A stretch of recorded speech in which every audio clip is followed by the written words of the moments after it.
Olá, começamos mais um programa de entrevistas sobre inovação, denominado Marcos Inovação, e hoje nós temos como convidado muito especial o professor Sérgio Schir. Professor Sérgio, quais são as suas qualificações acadêmicas e profissionais, por favor? Olá, Marcos, é um prazer estar aqui com você nesse programa, né? Conversando um pouco sobre inovação. E, na verdade, eu sou engenheiro civil, formado há 40 anos, 41 anos, e atuei na Universidade Federal e, em agosto, agora faço 40 anos de magistério. Fiz mestrado na Universidade Federal do Rio Grande do Sul, em engenharia de estruturas, e depois doutorado em informática na PUC do Rio de Janeiro. E sempre enveredei pelo lado de sistemas aplicados à engenharia, ou seja, o que a gente chama hoje de tecnologia de informação e comunicação para a solução de problemas de engenharia civil, em especial. Fiz um pós-doutorado em Stanford, há uns 5 anos atrás, o que também me levou a continuar falando sobre tecnologias de inovação ou para inovação, aplicações, e notadamente as questões de disrupção e transformação digital. É isso. Hoje nós vamos falar sobre Building Information Modeling, ou BIM. Professor, o que é o BIM? O BIM é uma espécie, vamos chamar assim, de um paradigma novo de resolver um projeto, execução, operação e manutenção de uma construção, uma edificação, uma obra de infraestrutura, como a gente quiser. Então, o BIM hoje, apesar de se chamar Building Information Modeling, o B de Building, na verdade estamos falando da modelagem da informação da construção, construção no sentido amplo.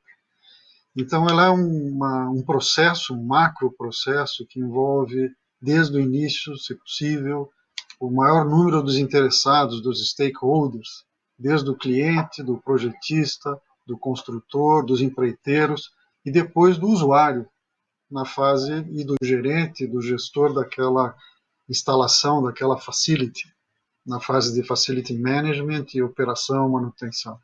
Então, BIM tem algumas características, uma delas é que é para todo o ciclo de vida dessa construção, desde a concepção, projeto, construção, operação, manutenção e o desuso, ou demolição, ou retrofit que se queira fazer daquela construção. Ok? Que vantagens, professor Sérgio, ou benefícios a adoção do BIM pode trazer? BIM tem umas vantagens típicas da modelagem paramétrica que, em softwares, na tecnologia do software atual, permitiu que se façam, né, os modelos tridimensionais com parâmetros parametrizados. Então você ganha velocidade no projeto e ganha visualização do processo de projeto e de construção. Você consegue, com esse modelo tridimensional, simular a construção que está sendo executada, testar antes. Consegue também, pelo fato de existir um modelo tridimensional com dados geométricos e não geométricos, gráficos e não gráficos, fazer levantamentos de quantitativos, por exemplo, e orçamentação de forma muito rápida. Consegue fazer um planejamento da construção pensando em frentes de trabalho, as equipes que vão ser colocadas e assim por diante, sempre um contraponto de visualizar o que está sendo feito. Essa é uma das características, até porque acaba sendo um grande banco de dados onde se colocam as informações relativas àquele projeto e àquela construção. Você consegue também fazer simulações dos softwares de análise de engenharia, né, por exemplo, de estruturas, de conforto térmico, lumínico, acústico. Consegue fazer análises de sustentabilidade da edificação com os materiais que estão sendo utilizados, por exemplo. Entendido como uma inovação, como é que ele surgiu? Olha, o BIM surge numa uma sequência que podemos pensar da década de 60 ou 70, com algumas ideias de projeto de arquitetura por computador. Nasce naquele momento, mas principalmente a partir de um trabalho do Charles Eastman, do Chuck Eastman, um pesquisador importante, faleceu em novembro do ano passado, com 80 anos, e podemos chamar como o pai do BIM. Ele tem alguns livros importantes, um deles é o BIM Handbook. Aliás, está saindo a terceira edição traduzida para o português neste mês, está já à venda, do manual de BIM, e que é interessante, porque ele tem uma história ali importante, ele conta as coisas que aconteceram, ele e outros autores, mas principalmente no trabalho que ele desenvolveu em 1974, um relatório de pesquisa, em que ele desenvolveu a especificação de um sistema de descrição de edifícios. Esse sistema de descrição de edifícios já contemplava as ideias que hoje os sistemas BIM utilizam. Por exemplo, a modelagem paramétrica, como nós falamos, geométrica, a questão da orientação a objetos, que vem da tecnologia de software, que hoje é corriqueira, digamos assim, o modelo sendo único, então podemos ter vários arquivos descrevendo de vários projetos, especialidades diferentes, mas no fim é um artefato único, um modelo único, é um edifício só, com vários projetos, estruturas, instalações e assim por diante. Então, de 74, portanto, há algum tempo atrás, a evolução da tecnologia de software permitiu que se desenvolvessem sistemas. No início da década de 80, 84, 85, surgiram os primeiros sistemas como a gente conhece hoje, tem alguns exemplos, claro, e foi aumentando a adoção dessa ideia, dessa forma de projetar, e a característica talvez a importante que tem que se destacar agora nessa história, nessa evolução, é a colaboração. Os projetistas, o construtor, o cliente, o incorporador e depois o operador dessa facilidade, dessa facility, podem trabalhar em conjunto. Hoje é mais comum isso, né? Trabalhamos na nuvem, trabalhamos na rede, compartilhamos arquivos que são essa definição da edificação. Então, o que muda no processo todo é que o modelo de negócios da construção civil, como a gente conhece, ele retarda muito as decisões, ele deixa para se discutir coisas em cima da hora ou já com a obra em andamento. E o paradigma BIM, a ideia BIM, o processo BIM, ele leva a necessidade de uma discussão com a maior parte dos envolvidos logo no início, numa verdadeira disrupção do que se faz atualmente. Então, muda a forma de fazer o trabalho. É um trabalho colaborativo, é um trabalho mais pensado, mais detalhado antes de se partir para a execução. Deixa eu te fazer uma pergunta. Um engenheiro ou um arquiteto que deseja utilizar o BIM precisa ter um treinamento para isso? Com certeza. Existem, digamos, duas facetas, né? O treinamento na ferramenta, nos sistemas de software é necessário e, certamente, uma mudança de mindset, de cultura, que vem da organização mesmo e da forma com que se faz hoje um projeto. Então, mudam, não só é disruptivo, né, porque muda também esse comportamento dessa cadeia de produção dentro da construção civil. Então, a organização tem que pensar de forma diferente, ela tem que se reorganizar, de certo modo, e várias empresas têm feito isso. E um dos itens é, sem dúvida, a mudança da mentalidade da direção da empresa e, certamente, uma requalificação, uma capacitação dos atuais projetistas ou engenheiros que estão atuando. Né? Então, sem dúvida, uma das questões é, sim, é possível, mas não é só uma questão de software. Né? É isso que a gente quer ressaltar. Existe uma mudança de cultura e uma mudança de processos. Então, podemos até enveredar pensando uma definição importante que se usa hoje no mercado e na academia, né? que fala que BIM envolve um conjunto de processos, políticas e tecnologia. É um conjunto de coisas que, somados, resolvem ou ajudam essa arte de desenvolver aí um projeto, a construção, a execução de uma edificação. Como é que está a adoção do BIM no Brasil e no mundo? No mundo, a gente pode dizer que alguns países estão mais avançados, claro, exemplificando países nórdicos, Noruega, Finlândia, Dinamarca, já usam há mais tempo, desde na virada do milênio, digamos, não chamando ainda de BIM.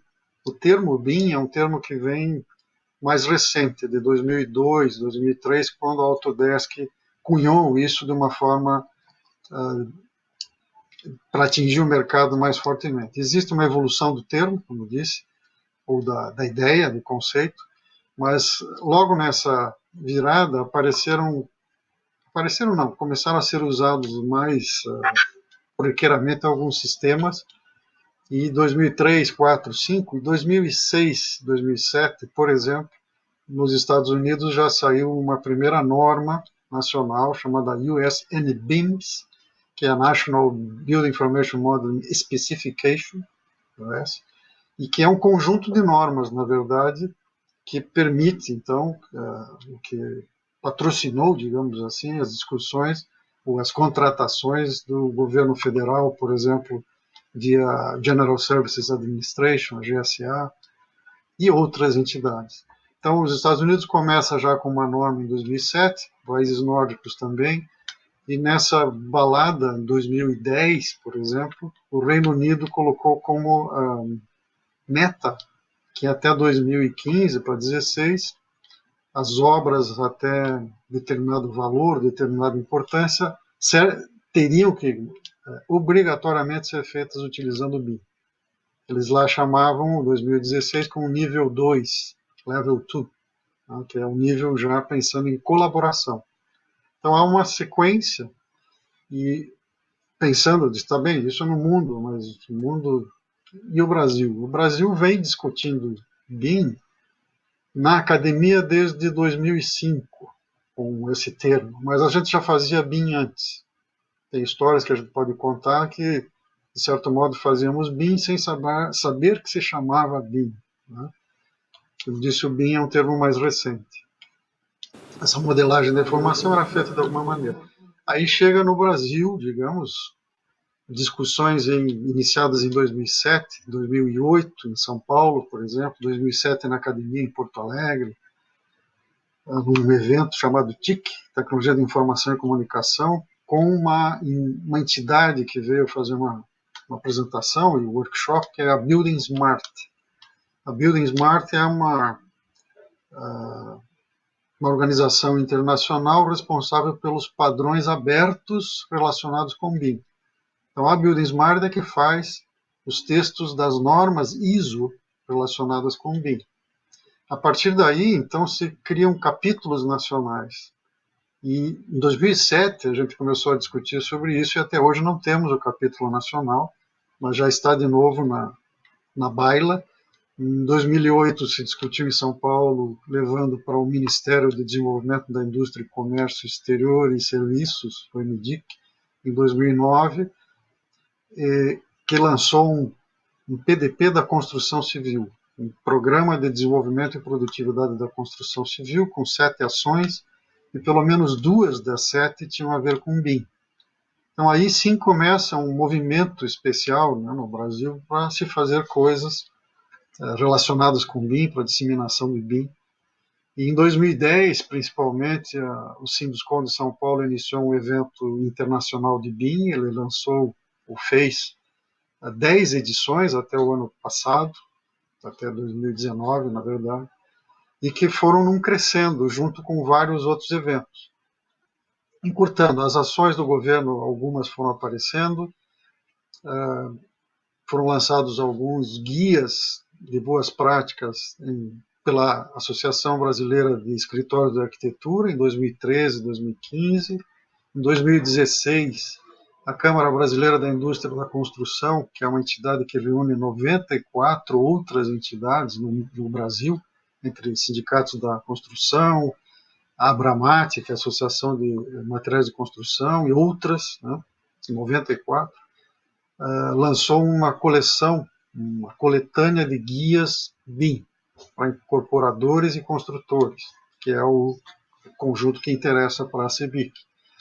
Em 2017 para 2018, a Agência Brasileira de Desenvolvimento Industrial, com chancela do Ministério do Desenvolvimento da Indústria e Comércio, lançou uma outra coletânea, portanto temos guias de boas práticas, pelo menos 3 coleções, e com isso, nas discussões que o governo continuou fazendo, em 2017 houve o estabelecimento de um decreto, o decreto que estabeleceu, né, um conselho, um comitê estratégico de disseminação para o BIM. Né. Esse CE-BIM se reuniu e começou um trabalho de desenvolvimento do planejamento estratégico e que culminou em maio de 2018 o lançamento da estratégia BIM-BR, estratégia de disseminação do BIM no Brasil, no âmbito do governo federal, da aplicação do Building Information Modeling.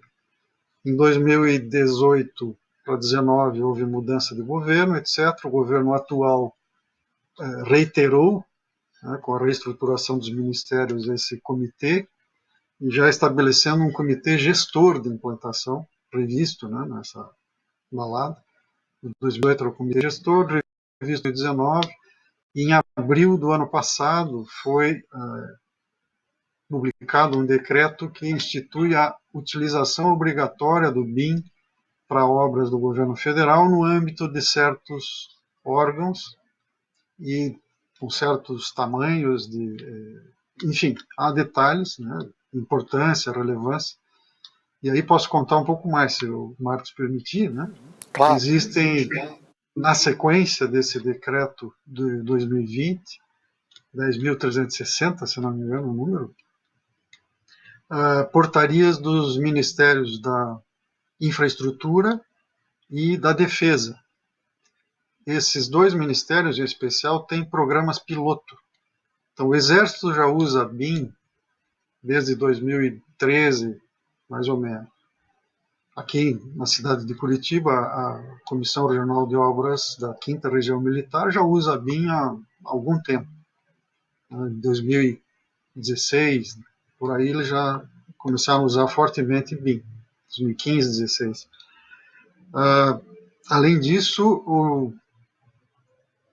o Exército, né, que eu comentei, a Força Aérea tem um trabalho feito de 2018 a 2019 com implantação do BIM na área de controle de tráfego aéreo. Na verdade, o projeto da Torre do Bacaxiri, do nosso aeroporto aqui de Curitiba, que fica dentro da cidade, foi todo desenvolvido em BIM, num processo de implantação no chamado CICEA, que é o sistema do SINDACTA, etc.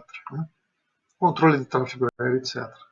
A Marinha tem feito algumas coisas e o DENIT tem feito algo também, além de um programa piloto que é o de aeroportos regionais. Então, várias licitações de aeroportos regionais têm pedido BIM, já na balada desse decreto, né, as portarias, etc. Então, existe um movimento ao nível federal importante, existem alguns investimentos sendo feitos, e num roadmap de implantação. Não é gratuito, existe um plano. Né? Em 2021, a exigência de projetos, esses projetos especiais, né, específicos, enfim, mas já o início. 2024, projeto e construção, execução. E 2028, projeto, execução, manutenção e operação das edificações, todos usando BIM. Então é um plano de longo fôlego, né, 8 anos, o que faz a gente acreditar e ter fé que isso pode dar certo. Para e passo, alguns estados começaram a se movimentar. Em 2014 e 2015, Santa Catarina lançou alguns cadernos BIM E o governo do Paraná, na Secretaria de Infraestrutura e Logística, também acabou fazendo cooperação com Santa Catarina e depois com o Rio Grande do Sul, criaram uma rede BIM-Gov Sul, e em 2018 lançou um caderno BIM, um caderno de orientação para projetos desenvolvidos em BIM, para licitações, já foi usado algumas vezes, e em 2019 foi publicado um decreto de utilização de BIM com roadmap pedindo projetos BIM até 2022. Então, no Paraná já existe essa vinculação, alguns órgãos estão fazendo seus planos de implantação através da Diretoria Geral de Projetos e Obras, que agora se chama Diretoria Geral de Inovação, ou uma coisa assim, mas é o mesmo lugar onde está o LABIM, o Laboratório BIM, que ajuda, né, digamos, os órgãos da esfera pública estadual e mesmo a Prefeitura de Curitiba, com o PUC, já andaram trabalhando juntos e fizeram seus planos de implantação BIM. Então, órgãos como Coapar, Paraná Cidades, agora a Sanepar, né, a Copel já fez licitações antes de BIM, então há BIM, né, há vida, né, existe BIM sim. E as construtoras, elas estão utilizando o BIM? Nesse esforço que o Sinduscon de São Paulo fez, a partir de 2010, a cada ano a gente via cases que eram somente internacionais ou de nível internacional, acabaram nesses eventos, nessas edições do evento, trazendo cases nacionais de nível internacional. Ao longo do tempo houve um crescendo e eu posso afiançar aqui que desde 2013 a gente tem boas construtoras aqui em Curitiba, enfim, que já utilizam BIM, claro, não crescendo. Talvez valha lembrar que as construtoras podiam, por exemplo, visitar o Centro de Estudos de Engenharia Civil em 2011, 12, 13. Nós tínhamos uma startup, e essa startup era de tecnologia BIM, especializada em BIM.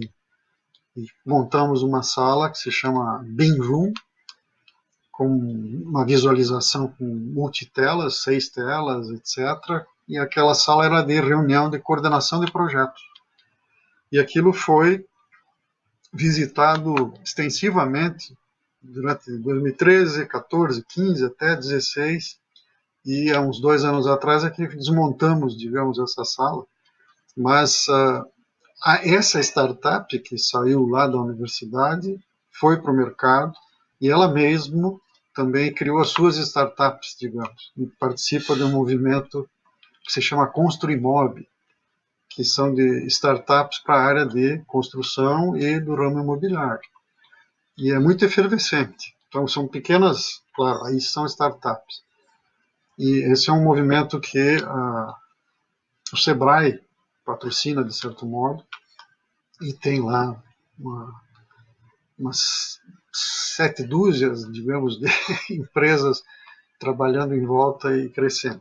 Mas em construtoras temos exemplos interessantes, e palestras em 2015, no final do ano, eu gravei muito essa palestra lá no Sindicato da Construção, em que o construtor fez a sua palestra e ao final declarou: entramos no BIM e não sairemos mais.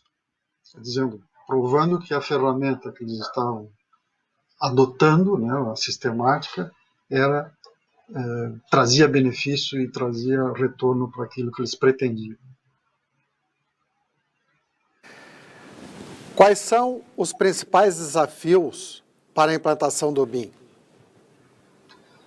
Sem dúvida, capacitação é um deles, e aí existe novamente, por parte do governo federal, um investimento sendo feito num projeto que tem algumas metas, são 8 metas ativas, e uma delas é a criação de conteúdo para disseminar o BIM o máximo possível.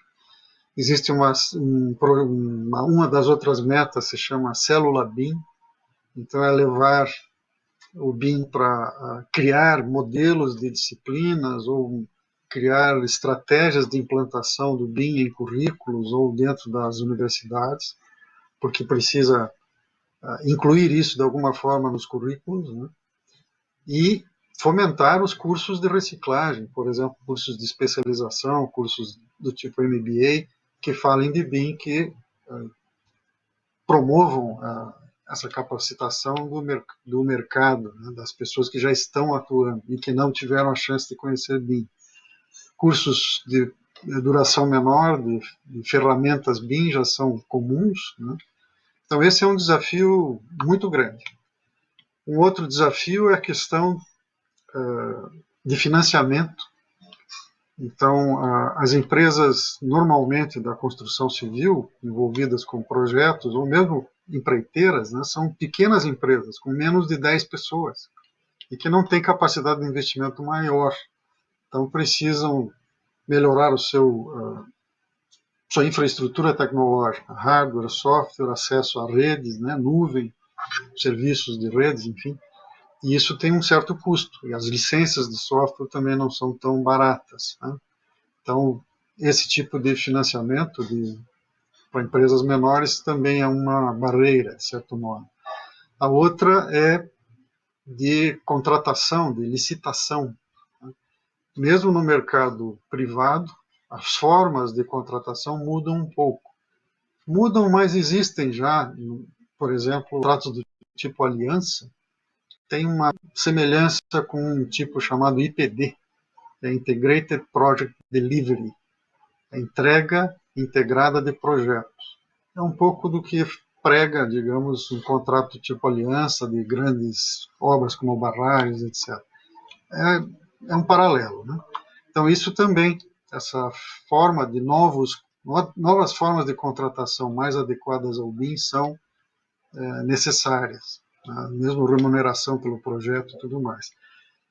Do ponto de vista do mercado público, né, das contratações públicas, agora mesmo está se mexendo na lei de licitações, enfim, né, e também há uma necessidade de adequação da forma de contratação. Se chama Design Bid Build, o que a gente faz hoje, projeto, licitação, construção, e que são apartados, né? São 3 etapas separadas. Para BIM é mais interessante que se faça Design Build. Design Build é o mesmo consórcio, a mesma empresa faz o projeto e a construção, criando, diminuindo o problema da fragmentação e da perda de informações no processo, né? Então, são esses alguns desafios. O outro é a mudança de cultura, né? Então, como eu mencionei, a ideia da disrupção vai muito na mudança do modelo do negócio. O modelo do negócio da construção tem que sofrer aí alguns ajustes, digamos, para esse tipo de nova contratação, para se trabalhar de forma colaborativa, compartilhada, se trabalhar o detalhe, o desenvolvimento do projeto antes, né? No antes, só isso já é uma grande disrupção, né? São alguns dos desafios importantes. Como é que o BIM se relaciona com transformação digital, professor?